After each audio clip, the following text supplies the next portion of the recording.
Thank you. That attached to your package are the reports. The budget to actual for the revenues, we are in good shape.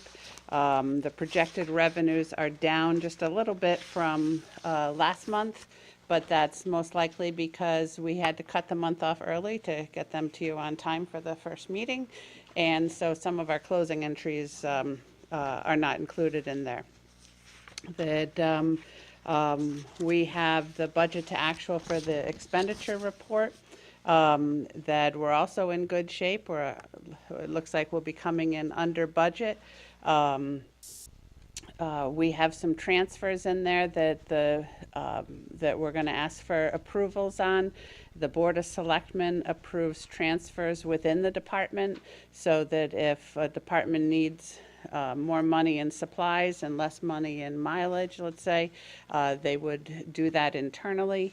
And then we have some transfers between departments. There's a schedule showing where we need more money. The biggest places that we need more money are overtime for snow plowing, that we had the storms are happening on weekends and holidays and nights, so it's a lot of overtime. Sometimes it's double time in accordance with the union contract. That is the biggest amounts that we need. Other than that, they're small amounts. So at the end, I'll ask for two transfers: one for the intra-department accounts, one for the inter-department accounts. And then we have the report for the capital, that just showing where each of the bonded and cash capital projects are for the year. And that does not require any action at this time. Any questions on the financial reports? Yeah, I've got a couple questions. Okay. On the bond interest, reclassifying transfers to operating accounts per BOF, could you explain that a little further? Yes, I can. Oh, good, you're paying attention. That the Board of Finance approved the transfers last time, but they said that they would prefer that instead of taking money out of the bond interest, a debt service, for an operating amount, they would like us to find it within the operating account. They had said that at their February meeting, and so we have quarterly budget meetings.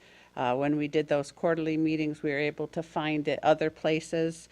For example, the savings from Oak Hill versus the New Milford recycling.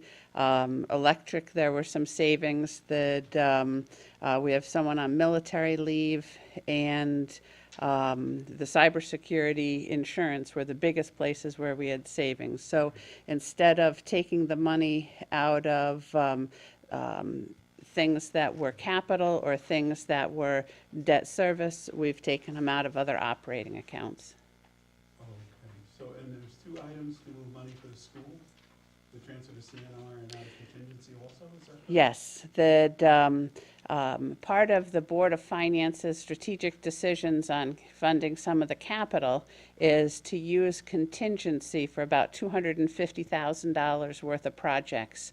And that was going to wait till the end of the year, except for this one is a roof over the office at the school, and they felt that if we waited any longer, that there'll be more damage, and it would not be in our best interest. So we're asking for that $52,000 to be moved now instead of waiting till the end of the year. Okay, that makes sense.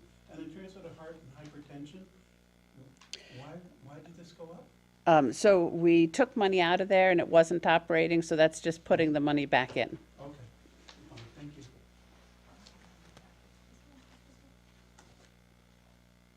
Any other questions on the report?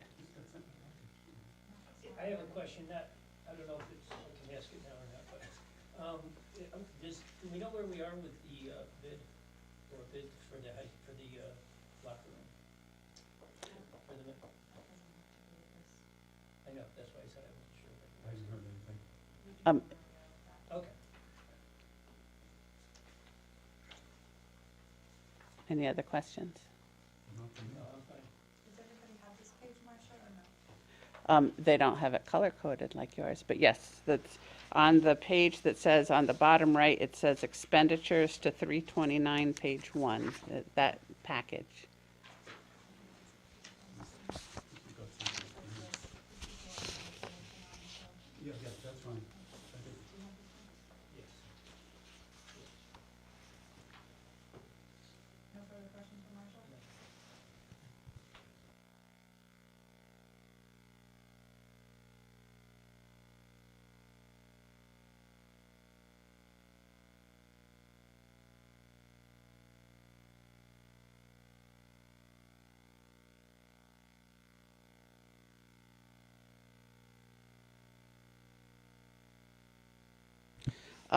I don't, because they both add to 0 at the bottom. I Yeah, did we not add up balance the them out. I didn't add up the debits and Okay. credits, I'm sorry. I'm still fine with that.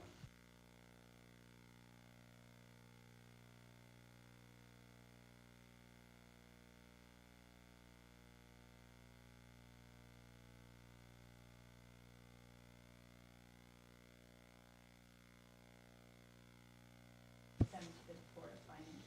And I did add those up, Steve. They're $189,090.11. Say that one more time, Marcia? $189,090.11.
guess not.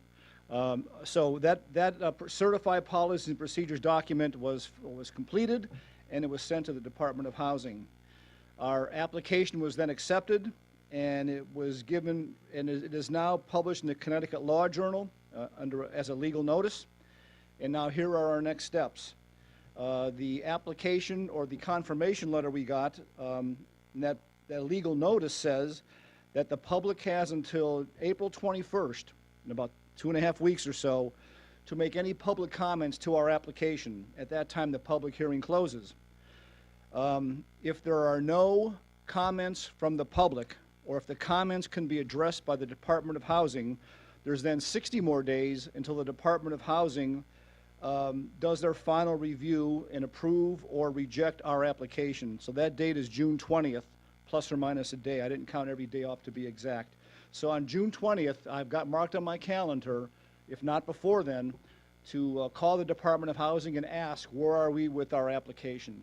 I'll take any questions as they come up. Go ahead. Just kind of explain, it says here, give public comments,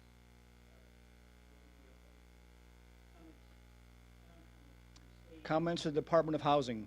And there's an email address, I think there's even a phone number where any comments could be submitted to them. If the comments are significant enough, they may want to restart the clock and go back to more public hearing. I'll tell you, the last time we did this, there were no public comments, the first cycle. So I'm not expecting any this time, but you never know. I would think that if there are public comments, that would generate positive thoughts as far as passing this, if there's no comments. It depends what the comments are, Harry. They Yeah. could be questions, they could be concerns, they could be comments of support. Okay, Who knows? okay. So So that's, I have one comment and one question. To the fact that it was kicked back twice, I just want to make that clear that for the procedures part, I kind of took a poll around the region to see what other towns had procedures in place, and nobody had that. So we had to literally invent the wheel and Yeah. create this requirement they were asking for from Brookfield. Yeah. That's a good point, because at no time when we started our second application did they say, hey, we have a new requirement for this policies and It just procedures. fell out of the sky. If I may, I can probably, so I had looked at the statute again when Greg reached out and had me help him out with this. And I had questioned the department and asked them, hey, I'm not seeing the requirement for these policies and procedures in the actual statute. Could you please let me know what I'm missing? And the response really wasn't to point it out, but rather was to say, well, they really should have something, and can't the town attorney at least certify that there are rules and that the town uses to try to monitor it. So Greg actually, prior to that conversation, went through the painstaking task of coming up with what he could to do policies and procedures, because nobody else, at least that we could identify in the region, nor do any of my other municipal clients have them. Yep. So Greg did that, but what the good thing is that it seems like it's something that the department was looking to try and push to make sure that the towns are actually monitoring it correctly. So that was kind of the circle that we had to go to get back to. So that was really one of the reasons for the denial back in January, when I first got involved with Greg to try to resolve that. So, Yep. yeah, so we were, to some extent, a test case. and it was a learning process, I'll tell you. All of my training on this was the couple of weeks before Alice left, and having to put that document together and talk to the agents who manage our affordable housing program and other town planners about how they provide affidavits every year to update the appeals list and things like that was actually an interesting learning experience. So it took some time, but I'm glad we're through it. So So that was my comment, and then my question is, on the next steps, are those similar steps to what was required back in 2017? yes, Yes. yes. Thank you. Okay. Unless they come up with a new rule they didn't tell anyone That's what about. I'm waiting for. So this is what the application looks like. There's a copy of this in my office, a copy in the town clerk's office. And for anybody here tonight that would like to see what an affordable housing application looks like, I'll just leave this here for you. You're welcome to look at it. Please don't walk away with it. Okay, so why do we have a moratorium? Let's go to the affordable housing plan and come back and answer that question, because to me it makes perfect sense and I think is an obvious and correct step for us to take to go through the second application process. So now we're going to move on to the rest of the presentation. Next slide, Jenny, thank you. All right, we are on the same page now. So let's talk about what is affordable housing, and then at the end of this slide, I'll talk a little bit about comparing it to incentive housing. So for the sake of tonight's conversation, when I talk about affordable housing, it's going to be what's in General State Statute 830. And there's A through J or G. It goes way beyond 830G. A lot of times when people talk about affordable housing, they use it in an informal sense. You know, what's affordable? But affordability, as defined by 830J and G, is very specific. And we're going to talk about that over the next 2 or 3 slides. Also in the state statute, 830J it is actually, every town is required to have an affordable housing plan on file, sent to the Department of Housing by June 1st of 2022, and it must be updated every 5 years. And that statute states, such plan shall specify how the municipality intends to increase the number of affordable housing developments in the municipality. And of course, there's much more language in the statute than that. But that's the general crux of it. And the definition of affordable housing in 830G is generally defined as housing that costs less than 30% of household income. That's defined as affordable. To qualify as affordable, there's 2 general ways to do that. One is assisted housing, and that's any housing, and we have this in Brookfield, that receives financial assistance under any government program for construction and rehab of low-income housing or rental assistance. It may require a household making 80% of the area mean income or less. The second, and the much more common, especially here in Brookfield, is what's called set-aside development or deed restrictions, deed-restricted properties. And that's a development with at least 30% of the units deed restricted for at least 40 years. It used to be 30 years. For tenants making 80% of the state median income or area median income, whichever is less, spending no more than 30% of their income on housing. And housing includes things like utilities, common fees, taxes, and such. So that's a mouthful, and you're going to see how that plays out in the numbers in a couple slides. 830G requires 10% of housing stock to qualify as affordable to retain local zoning control. Okay, so that's what affordable housing, 830G, generally speaking, is all about. Next slide, Jenny. Can I add a comment there? Yep.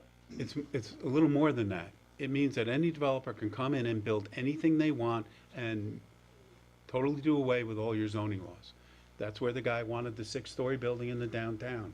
He could do it under 830G because all of our rules and laws go out the window. That's why the moratorium is so important. I don't think it's that any town doesn't want affordable housing, doesn't want to support its seniors, doesn't want to support those people who don't make as much money as others in their town, but they don't want 6-story buildings in their town. Unless it's a concern for either public health or safety, Yeah. almost no application can be denied on 830G. I guess, Jenny, go back to the previous slide first. Let's just talk about that compared to incentive housing. There are several main differences, and I don't have a slide on that. Let me just talk about the differences. The first is the town currently has no incentive housing zone. We used to have an incentive overlay zone with the old regulation, and it overlaid primarily the town center district, plus or minus a few acres here and there. But as we stand here today, there is no incentive housing zone in our zoning regulations. The second difference is that incentive housing is 20% set aside. Affordable is 30%. The other difference is incentive housing has lower density requirements than affordable housing. So in these regards, affordable housing has got a higher density and 30% set aside, not 20%. Those are the big differences in incentive housing. Now I'll tell you, when we had an incentive zone and this is hearsay only, but I will tell you what I've heard from the Land Use Office, Alice, and even a couple of commissioners that were on the commission years ago, was when we did have an incentive zone, we did not properly file that with the state. And because we didn't file, however, whatever that filing requirement was, however many years ago, I don't know, we did not receive any incentive housing points with the state. So that was about 12 years ago, if I can add a little history. The state was providing funds to both pay for putting the plan together and to incent towns to actually put an incentive housing zone in. They ran out of money. So towns were on the hook to pay for all of this, and Brookfield was one of the towns about 12 years ago that said, well, if there's no money, there's no incentive to the town to do this, so they stopped doing it. We stopped. They started the process, but then just stopped. Okay, I didn't know that, yep. I have a question. So there are basically three. We have there is affordable housing in Brookfield. We have affordable housing, correct? And we have low-income housing. And do we have incentivized housing? What do you mean by low-income Or, housing? There is my question is, there is a certain percentage that the state requires for us to try to get to as far as whatever you want to call it, incentivized housing. No. No. There is no state requirement for incentive. There is a state requirement for affordable, as Right. I defined here. Right. So that is just affordable. That doesn't include anything other than affordable housing. Is that correct? It's as defined in, we keep a spreadsheet. Right. And every year we have to validate with an affidavit from the agent of that property. It's mostly Mark Nolan, who's a very popular agent, does many towns. And there are other affordable housing developments in town. There's probably about a couple dozen. One would be Laurel Hill. There's some affordable apartments, housing at Brookfield Village. And there's about 24 different address locations where our total inventory is, if you will. Part of this procedures that we put together requires that every year we have to get an affidavit from the agent of that property that it meets all of the affordable requirements. You have to validate income, rents, and there's a bunch of spreadsheets you have to fill out. And they have to be, and that affidavit has to be sent to the Department of Housing for them to update their appeals list. And we'll get that, Okay. either Tara or I will get that, that letter request in the mail in a couple of months. That's the official inventory, if you will, that we certify and send to the state. Okay, thank you. But when you say, is there low-income But housing? I meant affordable housing. I misspoke there. I believe there is some Section 8 housing in Brookfield. A couple. But the only other legal requirement is that we report on is affordable housing as defined here. And where are we as far as the percentage goes, around 5%? We're going to get to it. Okay, Thank you. Next couple slides. Thanks for the feed, Harry. Okay, next slide. Okay, this is just to give you a sense for the calculation, and I've got files sitting at my desk. I'm happy to give you more. But just to show, if someone says, well, how much affordable housing you need in Brookfield to get to 10%? Here we go. Let's start, these are steps in the calculation that I actually went through, and I was able to validate the exact number that's reported to the Department of Housing. It took a little doing, but I got there. So, here we go. Brookfield has 6,562 housing units, as defined in our 2010 census. 10% of that is 656 units. So we need 656 units of affordable housing to be at 10%. One caveat, this is the 2010 census. When the 2010 housing census data gets published by the Department of Housing, they're going to update their appeals list. I'm going to imagine we've got many more houses in 2020 than we did in 2010. That number is going to go up when that appeals list gets updated. The next step in the calculation is to select the lower of the SMI or AMI. Okay? The SMI in 2021, state median income, was $102,000.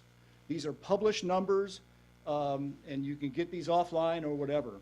The area median income, and we happen to live in the Danbury metro area. The state is broken down into areas. In our area, the the AMI was $115,800. Again, in 2021, this is all gonna get updated.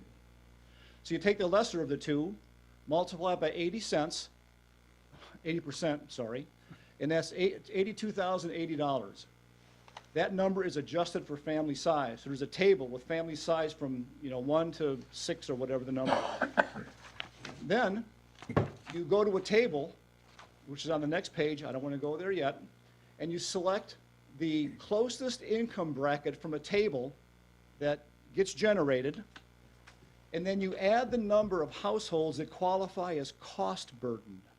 And the definition of cost burden is any household that costs more than 30% of their income for housing. And that table, just to show you that table, I think is on the next slide, Jenny.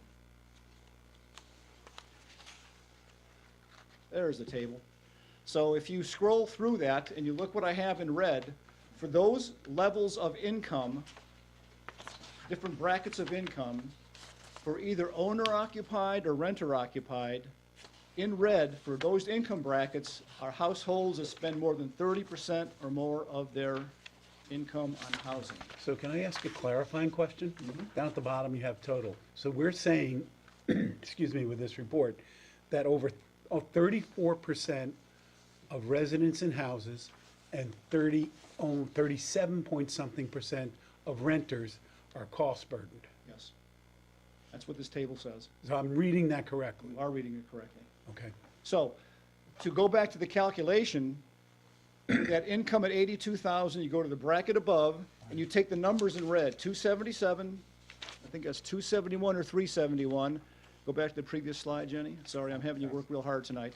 You add up those numbers in red, 277, 371, 336, and 478, and it says that 1,462 households are cost burdened. Okay? Then you look at our current affordable housing inventory. We have 155 government assisted, 110 CHAFA, and USDA, 77 deed restricted, and 27 tenant rent assisted. And that is a total of 369 affordable units existing. You subtract 656 from 369, and it says we still need 287 affordable units to get to 10%. If, and this is a worst case scenario, I'm not suggesting this would ever be the case, but if, just to make a point, that we didn't have a moratorium and we had to get to 10% affordable housing tomorrow, and every developer put in only 30% units of a development, you take the 287 divided by 30%, and it says we need 957 housing units in developments that are 30% to get to 10%. Again, that scenario is very unlikely because we have some developments now that are 100% affordable, like Laurel Hill. We have some that are 30%. We have some single-family homes that are affordable on our list. They met all the requirements. So I just put that up there as an example to show you how you get through the calculation and all the things we do to understand and manage our inventory and the steps we have to take to every year validate our stock and the rental income and the income, how to define burdened households.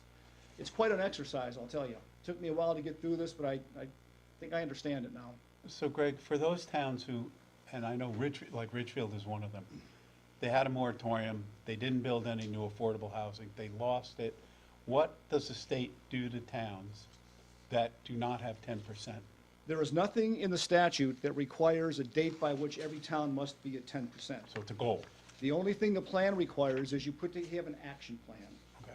And that's what I'm going to get to in the next package. So there is no requirement by which any town must be at 10%. But the next slide, I think, will help, hopefully make us feel better about the progress we made. And Jenny, next slide, please. What percent are we at now, Greg? We're at 5.62%. The way you get there, take the numbers on that sheet, divide our total inventory, 369, by the number of housing units, 6,562, you get 5.62%. Yeah. Okay, next slide, Jenny. Maybe the last one on here, do I go to that other Oh, you don't, attachment? in your package, do you all have this blue? Yeah. Okay, so, this sheet is, oh, by the way, there's a regional affordable housing plan. Much of this information is in the regional plan. Some of it you have to extract to get our Brookfield plan, but this is on page 90 of the regional affordable housing plan issued by Westcog. And on this blue sheet, or on this sheet with the blue lines, you can see Brookfield, there's our 5.62%.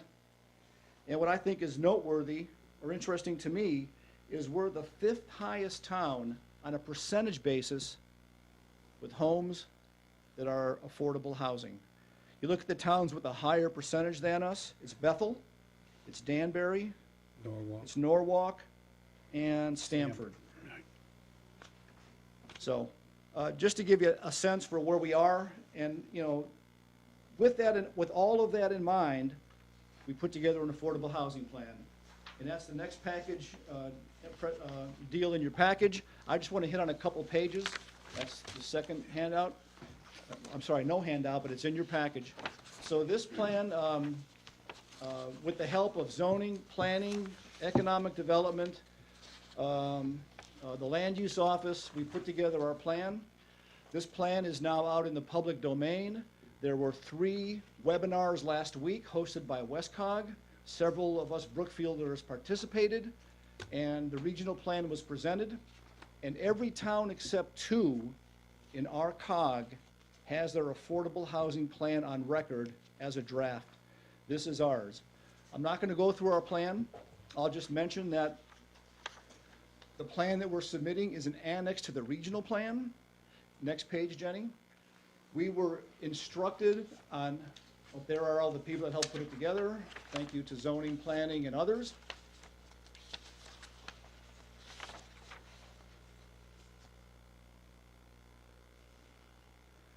Next page, Jenny. We were instructed to complete our annex with specific sections, and it's these 7 sections in particular. They asked us to, if you will, put an annex in that details specifics to our town with these 7 sections, and that's what we did.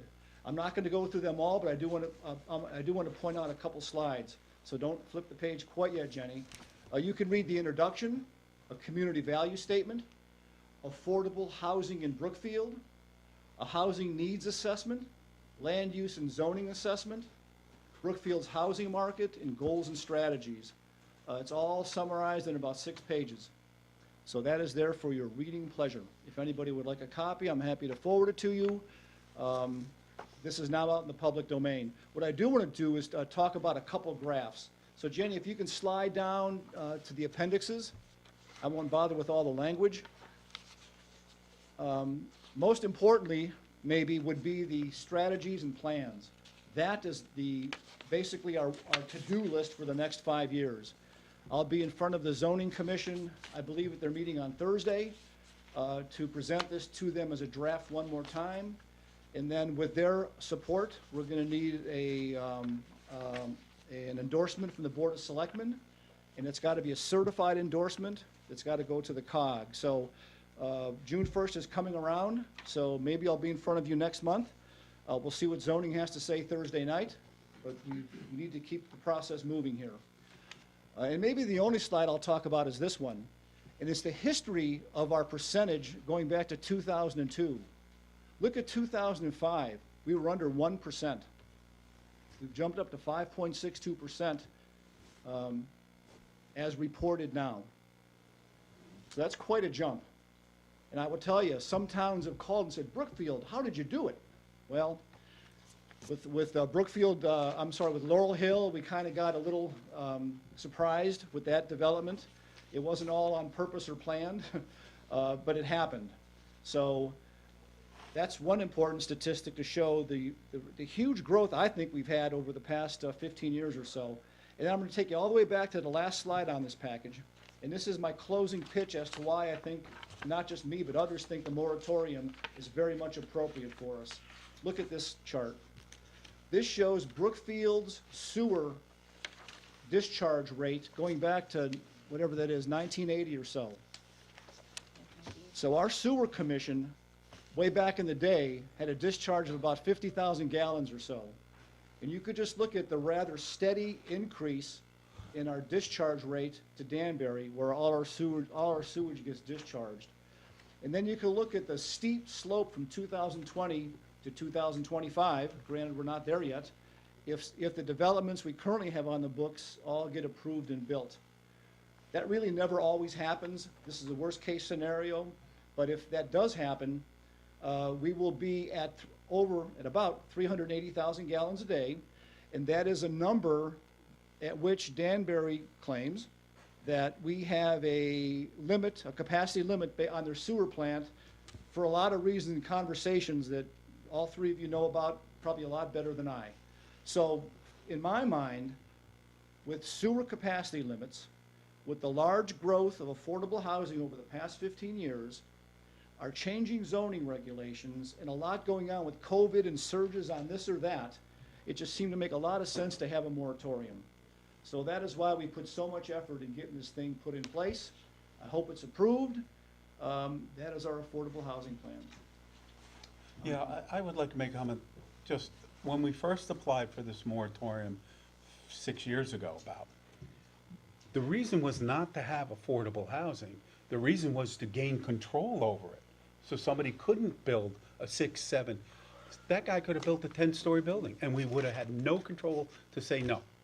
So having the moratorium allows you to control developers, that when they come in, you say, okay, no more than 10% affordable, no more than 20%. We'll approve your project. No more than 3 stories tall. Keep it in the federal road corridor, right? We have one, I don't know where it stands right now, on Stony Hill Road, right down from Wisconsin School. They want to put 29 units on 10 acres and they'll do the 830G affordable housing. No, that's not a reasonable place to put affordable housing. We've already had 2 condo associations with septic systems that have failed because they couldn't support the number of units. The septic systems any of these units can put in are going to fail in time. And guess what runs right up Stony Hill Road? A sewer line, right? Which we have a guarantee that no one is allowed to hook up to it.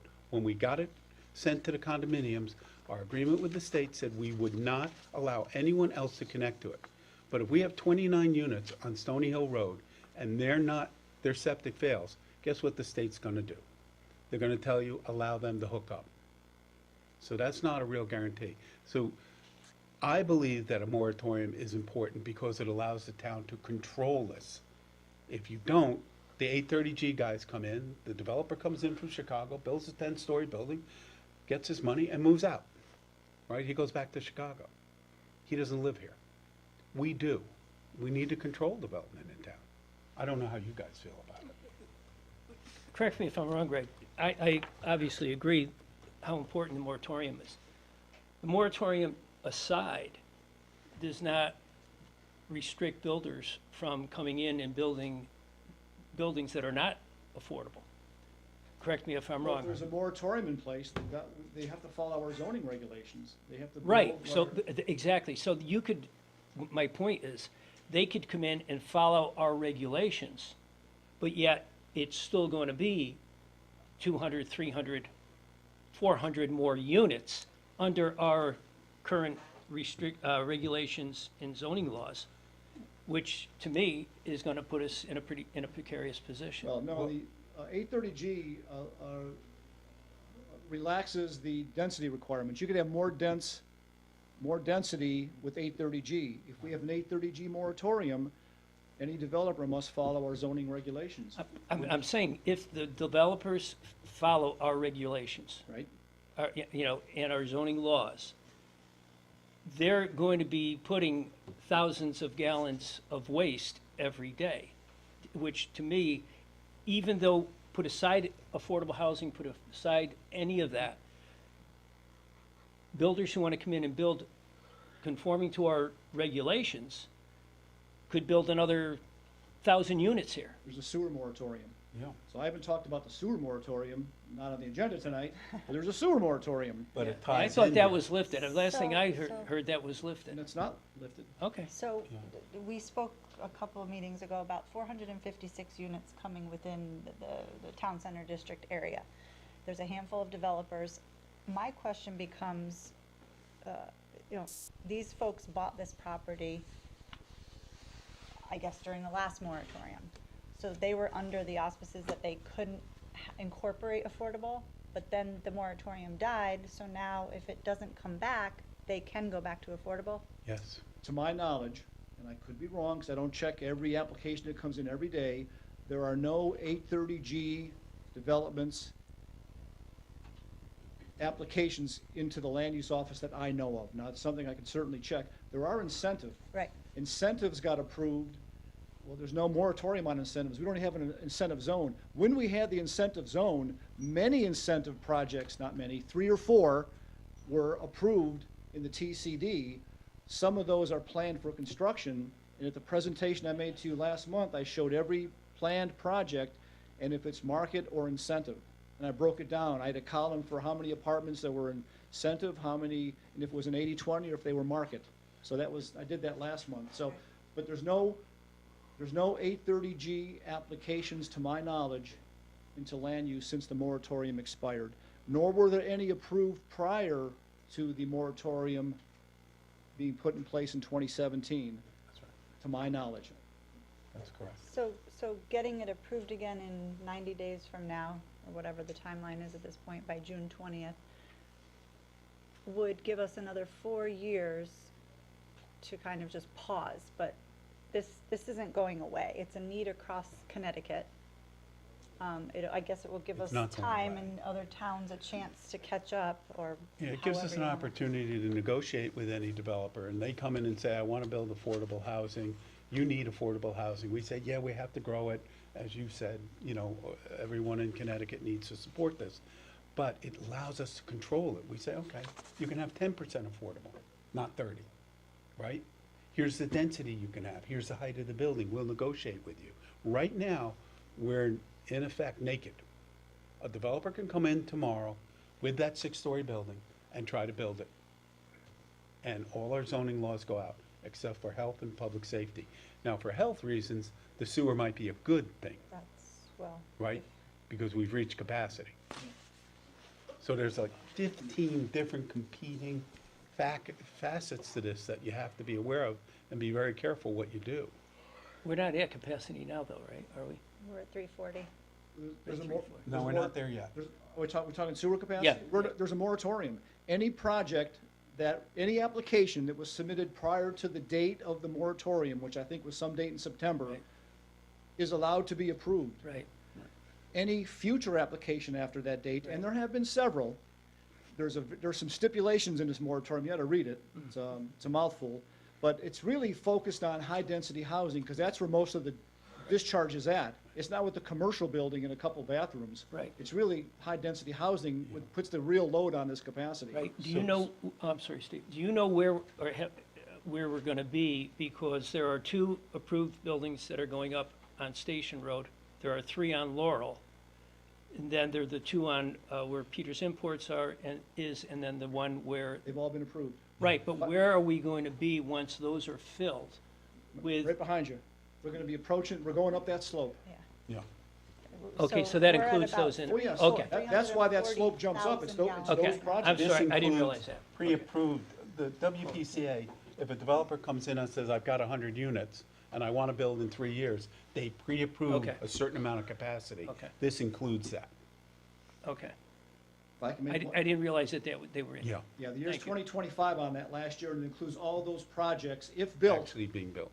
Okay, thank you. Well, that answers my question. Yeah. Thank you. Second, another comment, I think, Tara, you said, we talked about this plan and where we're gonna be in 4 years. I will tell you, there's a lot of legislative action and debate going on both sides of this 830G. When I was on the webinar with Westcog last Wednesday night, we had a discussion about what legislation is being discussed, what may be coming, where is this headed? Because we're at 5.62%. Look at the other 14 towns that are well under us. You know, how are they gonna get there? Well, who knows? But there's a lot of discussion. There was an example made of this issue in Minnesota, and how they've adjusted their affordable housing laws, rules, public acts, to make it something more acceptable to smaller towns. So there's a lot of action. When I asked the question, will anything be done this legislative session, they said there's nothing that's really gonna change, but that doesn't mean something won't change in the years to come. So in the meantime, knowing what the requirement is, we put together an action plan. It's got 5 or 6 steps in it. A lot of it has to do with zoning, accessory units, those kinds of things. There's a lot of good ideas out there that other towns do that we don't yet. And I know Ellen Melville met with you to talk about maybe doing some things on a regional basis, voucher points. There's all kinds of different things we can do that could incentivize affordable housing without building more units. There's USDA low interest rate loans. There's all kinds of little things, I shouldn't say little, all kinds of things that can help. It doesn't have to be new development. So it's really important that our action plan be something we all agree to and are going to spend the next 5 years looking at and working on. You know, it's just not my document. So, any more questions? This was incredibly thank you very helpful, much, Greg. and you've taken this head on. We appreciate it so much. Good, we all set? Thank you. Thank you, Greg.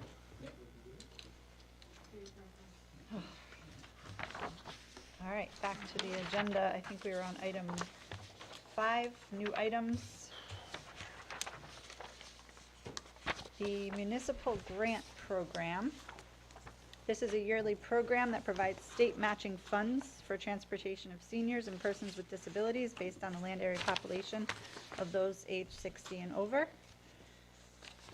It's part of your packet. I'd like to make a motion that the Selectmen approve the FY23 municipal grant programs for elderly and demand response transportation, and the first Selectman's signature, which is in this packet, the MGPO certificate for signature. I'll second that. Any discussion? Hearing none, all in favor? Aye. Aye. Item B, the town and school budget. I mentioned earlier, in the call of the annual town meeting, for May 3rd, 2022 at 7 PM at the Brookfield High School Auditorium, that the Board of Selectmen shall recommend a date for a referendum consistent with Charlie 8-3 of the town charter. Make a motion that the Selectmen approve both, should recommend the call of the annual town meeting, the date of May 17th, 2022, for the FY 22-23 operating budget referendum. I'll second it. Any discussion on that recommendation? All in favor? Aye. Aye. It is our anniversary. So. Happy anniversary, Harry. And another motion that the Selectmen make a motion to approve the mailing of this postcard, which is just a draft, to residents to come out and vote at the budget referendum on May 17th, Tuesday night. I'll second it. I have a question on that. Did the town attorney look at that and approve it? I have not had an opportunity to review it.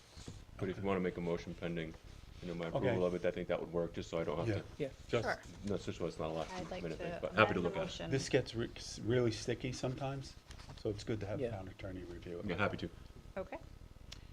So. So you amend your motion? Amend the motion. For approval pending town attorney review and approval. Perfect. I'll second that. Discussion? None. All in favor? Aye. Aye. Aye. The police captain employment agreement. That the Selectmen approve the employment agreement between Police Captain Matt Donadio and the town of Brookfield. I'll second that. Any discussion on the agreement? No. All in favor? Aye. Aye. Aye. For the WPCA budget, this is just a draft of their operating and capital budget for the year ending 30 June 2023. That was submitted for our review and the review of the Board of Finance. Per the town ordinance, the Board of Selectmen should submit any written comments to the WPCA proposed budget, if any, for consideration no later than May 20th. if you gentlemen have anything, I'd like to see it before it goes. No, I have no comments on it. Yeah, no, I'm fine. And item Echo is just a comment that the new gazebo is up on the Still River Greenway. It looks beautiful. If anybody has a chance to walk down there, you gotta go check it out. It's at the location of where the previous gazebo was. And this was a major collaboration between Connor Carlson, Justin Kalemo, and the leadership and the members of Scout Troops 135 and 235, as well as the Brookfield High School class of 78, Brookstock 2017. Brookfield Town Center for Business, community donors to the Still River Greenway Restoration Fund of Troop 135, and many others, including Parks and Rec, Public Works, Highway Department, Kevin Archer, Andrew McConnell, and the Building Department, who contributed their time and expertise throughout this process. And again, thank you to everybody. It is awesome. You know, and this is started by a Boy Scout Yeah, I think he as slept his overnight Eagle out project. It's just, there. Yeah, it came out so cool. Very about proud. 100 times better than his original idea of repairing the existing one. And he stuck with it, and he really did a good job. And it's really beautiful.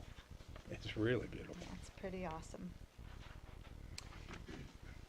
As for ARPA, at our special town meeting on the 29th, the funds were approved for allocation, and there is a balance of $652,000 remaining.